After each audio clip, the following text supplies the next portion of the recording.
And when you look at Joanna Jedrzejczyk and what she's done in the division, in the way that she's done it, it was hard to see a scenario where Rose would be defeating Joanna, unless you say maybe they go to the mat and Thug Rose able to take the back or whatever. But it was really impressive. And you know what? This seemed like this was a Joanna who was forcing a lot of things. When you look back at it now, it seemed like she was going a little bit overboard to promote the fight in a way.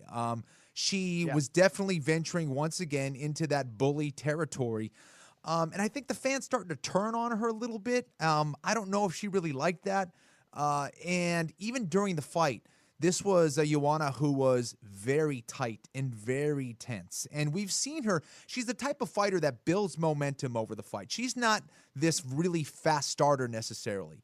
Because of her footwork, because of the way she fires off her machine gun type combinations, it takes a little while for her to get into that rhythm. She was not in that rhythm. She seemed very tight. We saw her get caught against Cody Garbrandt with a big right hand that dropped her before. It was the same exact right hand that dropped her here with Rose Namajunas.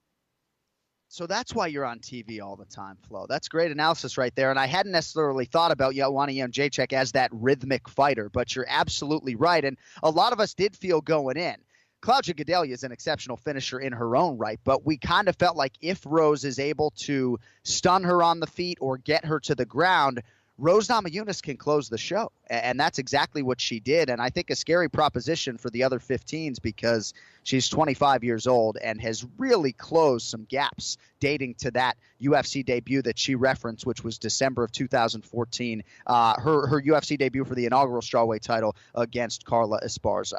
Cody Garbrandt and TJ Dillashaw. And I know you texted me, it was an emotional fight beforehand, and you thought largely it played out with some emotions as well, and you think that was sort of a big factor in ultimately how this one played out, yes? A little bit, yeah, actually on both sides, because I felt that Dillashaw shouldn't have gone into the pocket against someone like Cody Garbrandt. That's where I thought he was going to lose. Now, he got caught initially. He got dropped in the first round by going into the pocket.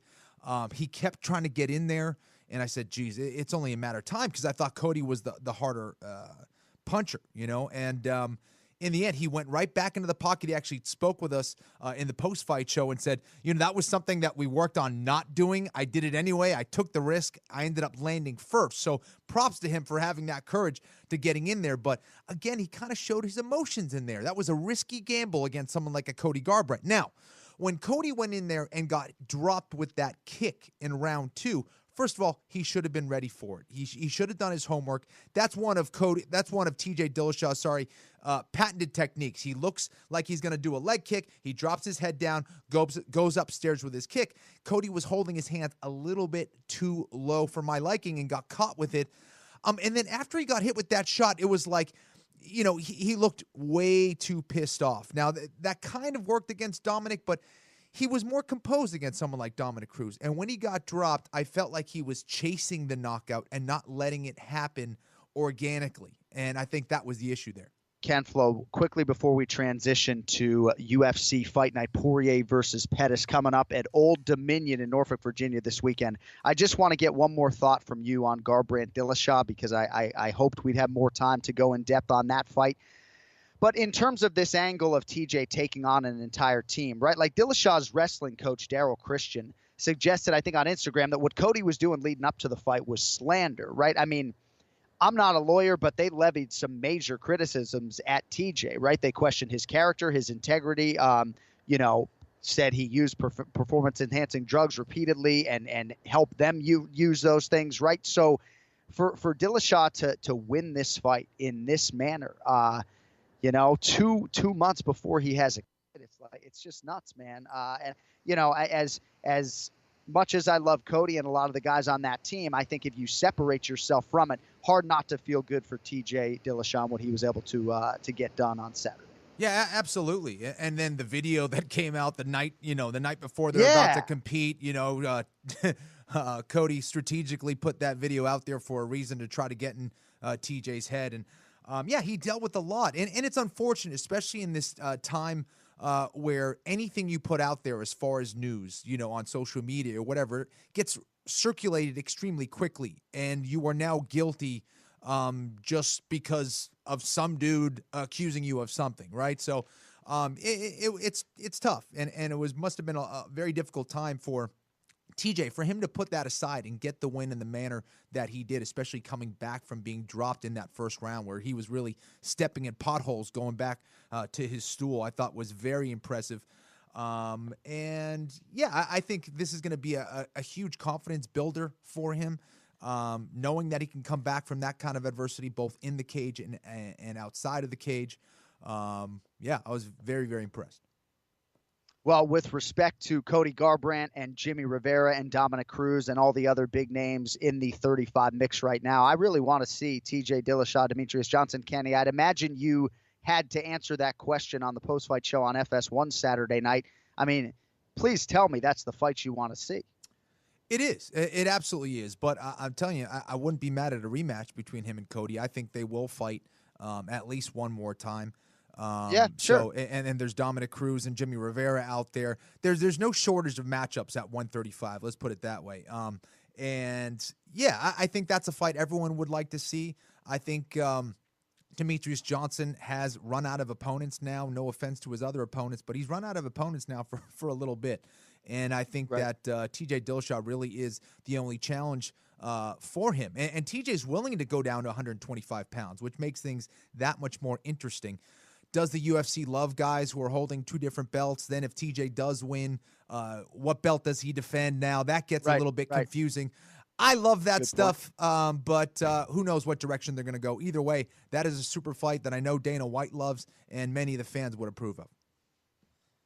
And you've got Henry Cejudo and Sergio Pettis going to fight in December, and it seems like DJ believes that his next flyweight contender would plausibly come out of that fight. But of course, TJ Dillashaw with the big win now injecting himself into that mix. And for TJ, you know, both guys could have a chance to become a two-division champion, right? Like if I'm DJ, I don't know how much of a disadvantage it is, Kenny, to fight Dillashaw at 35 as opposed to 25. I know you think all these guys are super fast, right? But if I'm DJ, I might be like, dude, I'll come up and fight you at 35. So less to lose there. I don't know. But I just hope we get to see TJ versus TJ. Say that again, kid? Or a catch weight is another option, maybe 130 pounds, right? Yeah, but then you're not becoming a two-division champion, which I know would incentivize Dillashaw for sure. So my video feed isn't great, but are you wearing an orange shirt in our orange studio? Is that what we got going on today? I look like a prisoner. I didn't even realize that we have an orange background, but all you could probably see is my giant head. Yeah. No, it looks good, kid. It's not clashing, kid. It's certainly not clashing, so you're doing something right. There we go. I was with Body Armor to MC this thing on Thursday, and I got to spend 5 minutes with Kobe Bryant backstage, and I just have to say, what an impressive guy, man. I mean, he's just going to go dominate business the way he did basketball. And it was just very cool to see him interacting with like Francis Ngannou and Cynthia Calvillo and Cody Garbrandt and the fighters that are now part of Team Body Armor. And I think you'd sort of appreciate Body Armor a little bit. And this is not an ad. They're not paying me because, you know, it's almost like the Gatorade for this modern day athlete, right? There's coconut water in their sports drink. There isn't like red 40 and yellow 5 in it. So I think they have a good product. And it was just really cool to see Kobe around these UFC athletes for me. And I got to talk to him about the Celtics a little bit. So that was good. Also, Roy Hibbert, who is a diehard UFC fan. He's like 7 feet tall, former NBA center. And we've seen him at a lot of UFC shows. So I saw him after the show, and he's like, dude, you got to get me on the podcast. So at first I'm thinking, is he confusing me with Joe Rogan, or does he actually want to come on the Anik and Florian podcast? But so NBA center Roy Hibbert going to be with us in the next couple weeks, and I think actually going to make some picks against the Flow. So very excited about that. Also this weekend, it was the unveiling of EA Sports UFC 3. And Kenny knows I've been working on this video game over the past year. Conor McGregor on the cover with a belt over each shoulder. Very cool.